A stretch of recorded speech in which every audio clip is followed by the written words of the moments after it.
CST, un duo qui a marqué la télévision des années 2000. Pendant 6 saisons, Sébastien Coé et Cécile de Ménibu ont animé avec enthousiasme et énergie la méthode Coé sur TF1.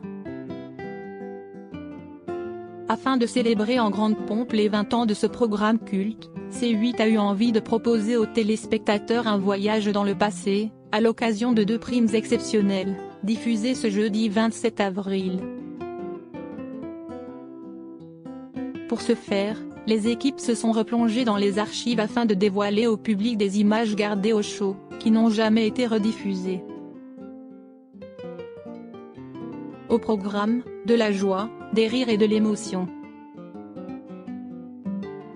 Avant ce grand rendez-vous très attendu des fans, l'ancien animateur de la méthode Coé s'est confié à Gala. Gala.fr, pouvez-vous me dire quelques mots sur cette soirée événement? Coé, on s'est demandé comment on pouvait fêter les 20 ans et offrir aux gens une forme de cadeau, en leur montrant des images qu'ils n'ont certainement jamais revues, parce qu'elles n'ont jamais été mises sur Internet. J'ai volontairement laissé beaucoup d'images en stock, notamment des séquences entières avec Sylvester Stallone, Will Smith ou encore Céline Dion. Il y avait aussi une volonté de montrer tous ces artistes incroyables qui sont venus chez nous. Grâce aux auteurs, aux collaborateurs, aux comédiens, la méthode Coé était un succès collégial. Je pense que CST pour toute l'équipe, mais aussi pour l'ambiance, que les artistes du monde entier venaient et faisaient des choses qu'ils n'avaient jamais faites ailleurs. Il y a eu des séquences incroyables, je pense vraiment que celle avec Céline Dion va vous marquer. Il y avait une forme de bienveillance, il n'y avait pas d'agressivité sur les invités, même si on les taquinait, on était très respectueux. Gala.fr, quel invité a été votre plus belle surprise? Pourquoi? Coé, en fait, j'ai eu 7 ans de belles surprises. Évidemment, il y avait les copains et puis ceux qui faisaient le show. La rencontre la plus personnelle que j'ai faite, celle qui me renvoie à l'enfance, CST Sylvester Stallone. Quand on est un gamin issu d'un milieu ouvrier, dans une petite ville de Picardie, il y a du Stallone sur le mur de la chambre. À l'époque, j'avais un mur Rocky et un mur Rambo, j'avais les deux. Rire. CST vrai que quand l'écran géant s'est ouvert sur la musique de Rocky, qu'il est descendu et qu'il est venu nous serrer la main, ça m'a créé une émotion incroyable parce que je me suis dit, waouh, CST le posté qui descend du mur. J'ai aussi été baigné dans la culture de la télévision populaire, je me souviens que mon père regardait la télévision dans la cuisine, et c'était un plaisir de recevoir dans mon émission des gens qui avaient bercé mon enfance, comme Philippe Bouvard, Jean-Pierre Foucault ou Patrick Sébastien. J'ai toujours eu beaucoup de respect pour mes invités. Gala.fr, selon vous, la méthode Coé pourrait-elle encore être diffusée aujourd'hui? Coé, on m'a proposé à plusieurs reprises de le refaire, mais je suis assez méfiant.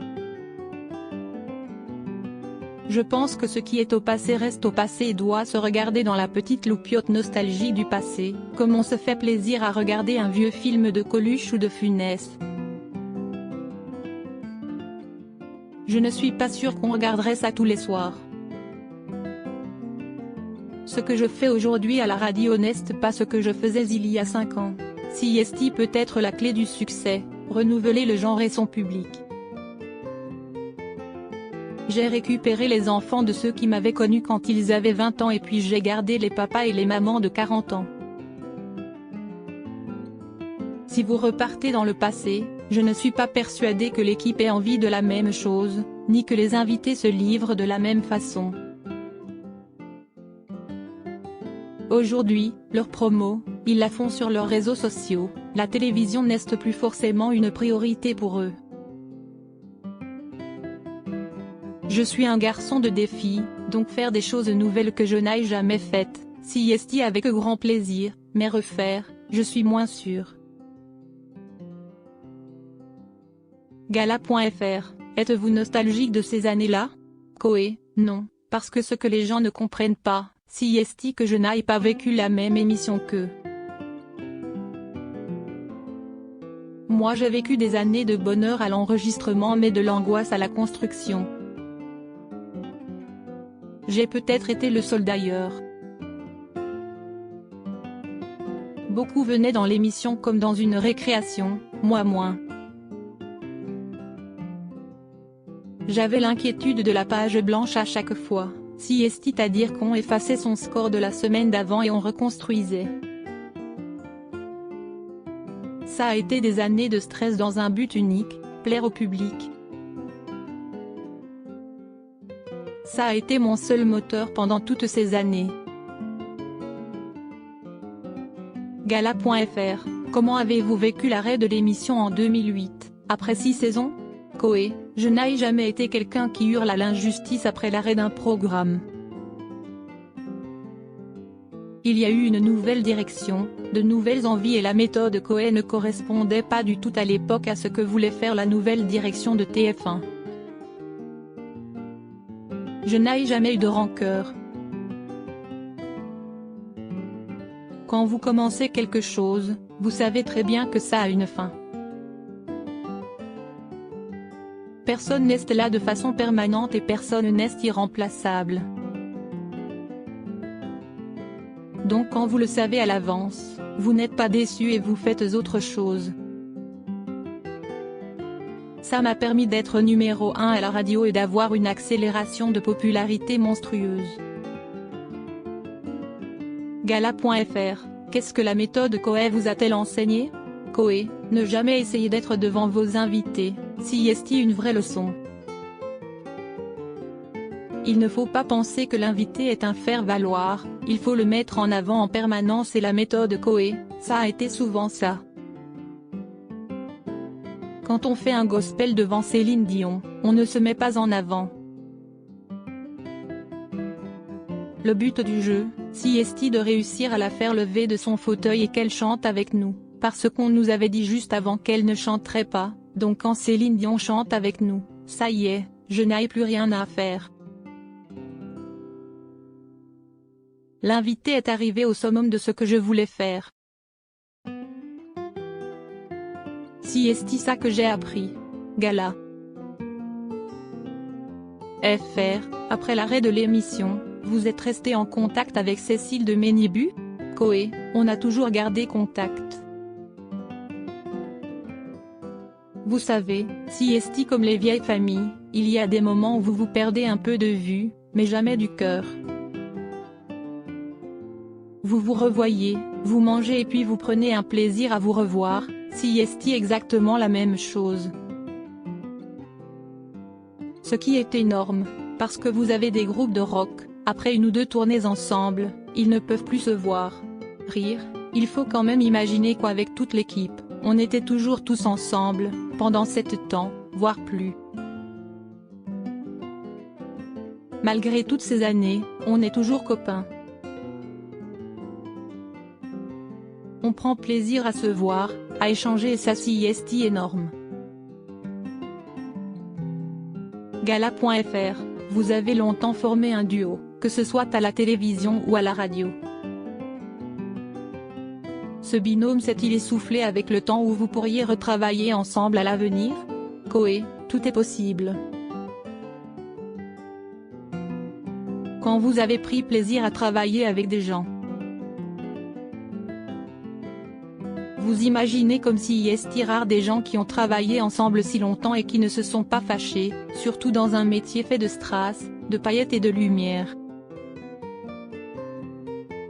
Ça veut dire qu'on avait une base solide. Ça serait donc avec grand plaisir de retravailler avec Cécile, après tout dépend du projet. Si est une femme de caractère. À la méthode Koé, elle disait ce qu'elle voulait, comme elle voulait, quand elle le voulait. C'était un peu l'anti-télévision potiche des années 80, où une femme est plus là pour sa beauté féminine. Cécile était évidemment très belle, mais elle avait surtout un caractère et des choses à dire. C'était ça qui était génial. Gala.fr. Est-ce que vos enfants connaissent la méthode Coé? L'ont-ils regardé? Coé, ma fille a découvert des séquences sur Internet. Mon fils, il se trouve qu'il a fait un stage dans ma boîte de production, il a regardé des émissions et il a découvert des choses qu'il n'avait jamais vues, rire. Il est venu me voir en me disant, mais si est-ce toi qui étais déguisé avec David Guetta? Des fois, il y avait des conflits de génération.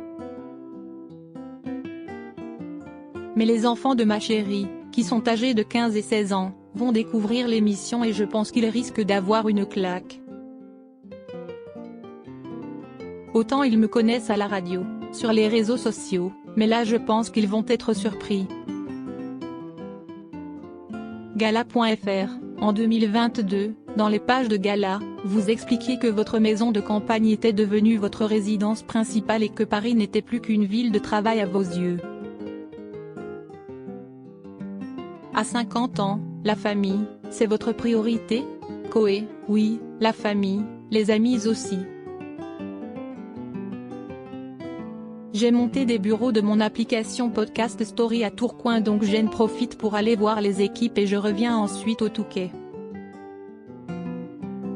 C'est un rythme de vie que j'aime bien. Je pense que Paris n'offre plus grand chose de très excitant et c'est une ville de travail. Alors quand je prends le vélo et que je suis sur les quais, je suis comme tout le monde à me dire, quelle belle ville, la Tour Eiffel, la Seine. Mais pour tout le reste, c'est un peu moins excitant. J'ai la chance d'avoir un studio chez moi, que Énergie m'a installé, de pouvoir faire des émissions de chez moi, d'aller à la boîte de prod à Boulogne. C'est une vie un peu différente mais qui est intéressante. Gala.fr. À quoi aspirez-vous aujourd'hui? Coé, être heureux et continuer de m'amuser. Vous savez, je suis un enfant de 50 ans, qui continue de créer des choses tous les jours.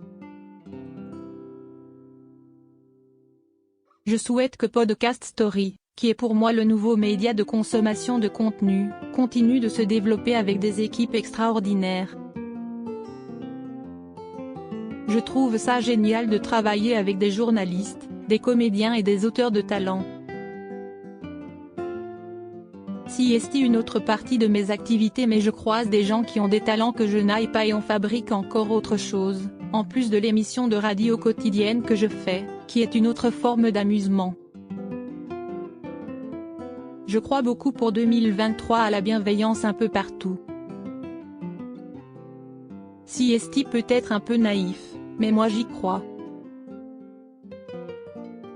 Chaque jour, j'ai des centaines de messages de gens qui me disent « Merci d'être là, merci d'égayer ma journée ». Je crois beaucoup en ça et c'est ce qui va me guider dans le choix des émissions à l'avenir. Crédit photo, best image.